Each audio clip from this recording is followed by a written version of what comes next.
y'all. So here we are, and we are on, oh my goodness, after a long pause and recapping my childhood as many times as I could, and I still feel like I need to pause. I still feel like there's more to say before you go on. I don't know if it's I want to justify myself. I want to be like, no, no, no, I was sweet and innocent. Because I make a lot of bad decisions. Um, yeah, I still want to pause, but I also think that it's really good to move on because I also want to get this series over with. I want to get to teaching stuff. Because, it was in my healing process that I discovered my heart wants to do this.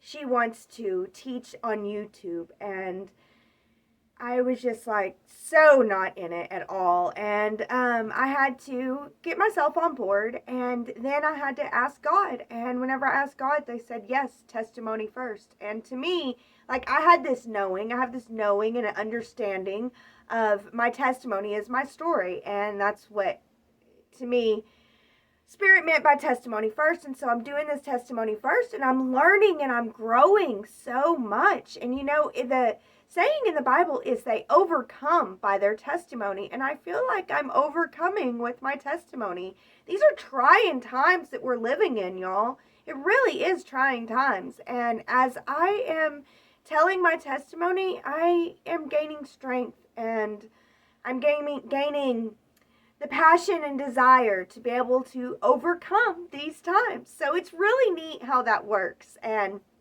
I didn't necessarily expect that. What I expected was I would spend 1 month telling my story. I would do a 15-minute video every day for 1 month and then bing, bam, boom, it would be done.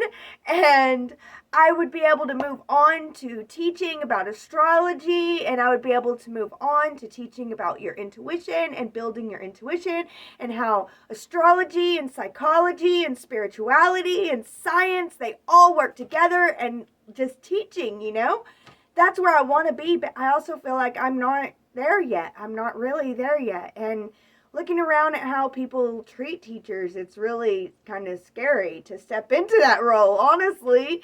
But yeah, I feel like I will get there, and I'm overcoming with this story, my testimony. And so here we are with my story, and I'm going to move on.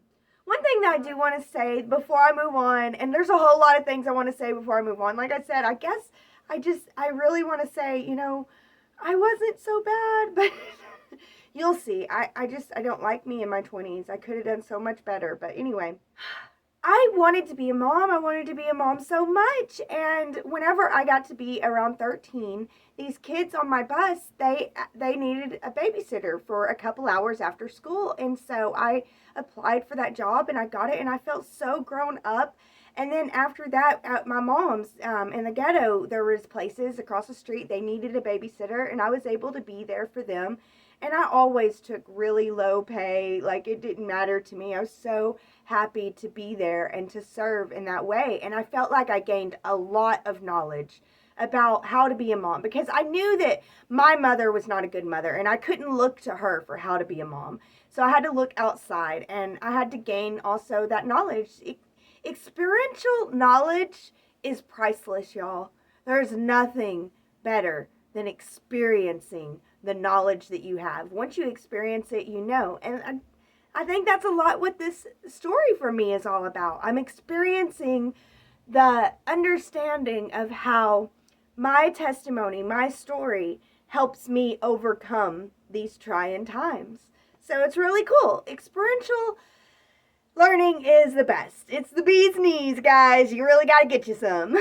So, yeah. With all that said, I am going to move on to, oh goodness, the end of my senior summer, right before I started college. I applied to a very good college. My aunt worked there, and I was so excited to be going to this college and to be close to my aunt and to my grandma.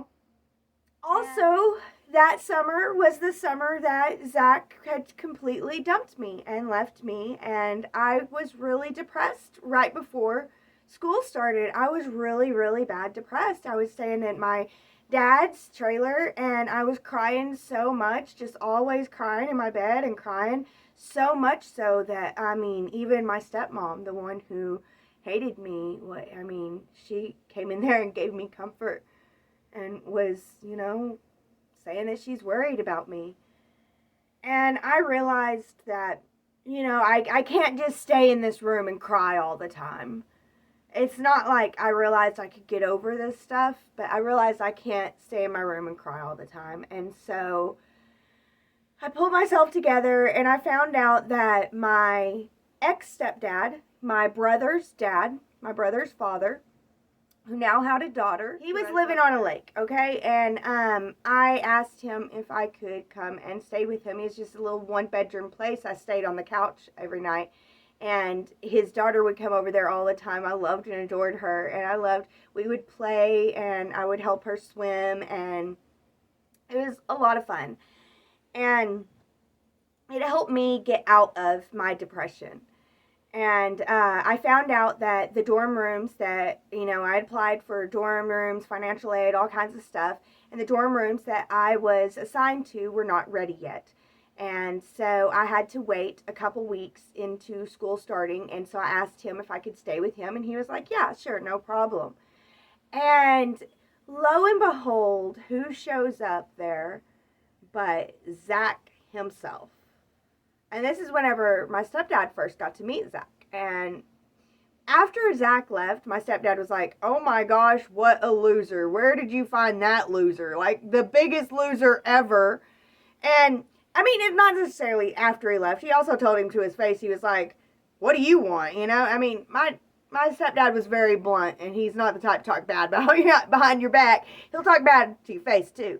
But anyway, yeah, my stepdad was telling me that he's a loser and to move on. And for me, I was just so happy that he was there. And he still wanted to be with me. And so disillusioned. And he began to hang out all the time. And once I got my dorm room, he was over like all the time. And he would bring his little brother. And that, Thanksgiving came around, and that Thanksgiving he spent it with my grandparents. And he even baked a pie for my grandma, which she remembers for years. And his little brother was with us, and we were taking care of his little brother, and they would hang out in my dorm room. My dorm roommate, I really hoped that I would have a dorm roommate that I loved and adored, but no, we did not really get along. We're just two different personalities, but we did get along as far as living together. She had her space, I had my space, and we didn't cross any boundaries. We didn't argue or fight. We just weren't best friends like I hoped and wanted. But a couple girls down the hall I was best friends with, and I hung out with them like all the time. I was in their dorm most of the time.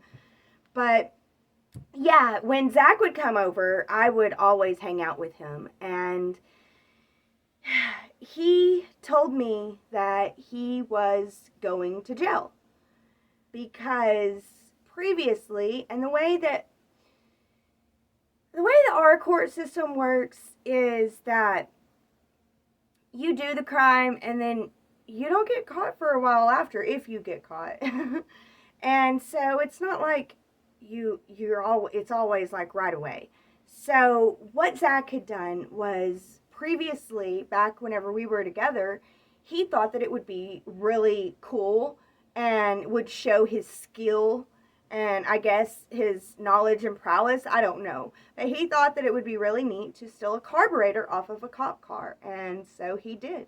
And, I remember that night. I was with him that night. Okay, it was back in Mountain Valley.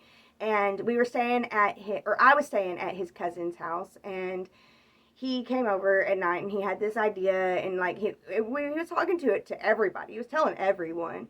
And we were just like, I don't know, Zach, it's kind of crazy. And he freaking goes out and does it. And in the morning, he shows up at 2, 3 o'clock in the morning with the carburetor from the cop car. And he's like, sure enough, I did it. And then, of course, then the cop car didn't have a carburetor. And it was announced to the city or to the little town or whatever. And everybody knew that it was him. But nobody said anything. Nobody did. What happened was Zach had a coming to God moment, I guess. And Zach decided to turn himself in. And then he was trying to get, he was trying to make things right with me too. And he said he was trying to make things right with everyone. And so he had turned himself in. And so he was letting me know that the court was coming up. And after the court date, they said that he had to serve time in prison. And so he let me have his car, and he asked me to be by his side throughout the time in prison. And I was. And I was there once a month to visit him throughout the whole year. And I would write him letters, and he would write me letters. And it was so much fun for me to go check my P.O. box at the school for letters from him. And it was so much fun for me to respond to these letters. I would respond to every last little thing for him, and just I would draw him pictures and send him lots of stuff. But yeah, my stepdad was not happy about it at all. My stepdad thought that I needed to leave him. He's like, your boyfriend's in prison. Like, do you hear yourself? Your boyfriend's in prison. You're in college, but your boyfriend's in prison. Like, date someone else, But no, I would not. I would not date anyone else. And one cool thing about my stepdad, too, is he really hooked me up with marijuana. Like, he knew that I was a pothead, and I would always smoke with him at his house. And whenever we moved into our dormitory, he gave me my own little ashtray, really fancy ashtray, with joints in it. And so that's how my roommate wasn't into that at all. And so I never would smoke in my room at all, ever. Besides, I think you could get caught anyway.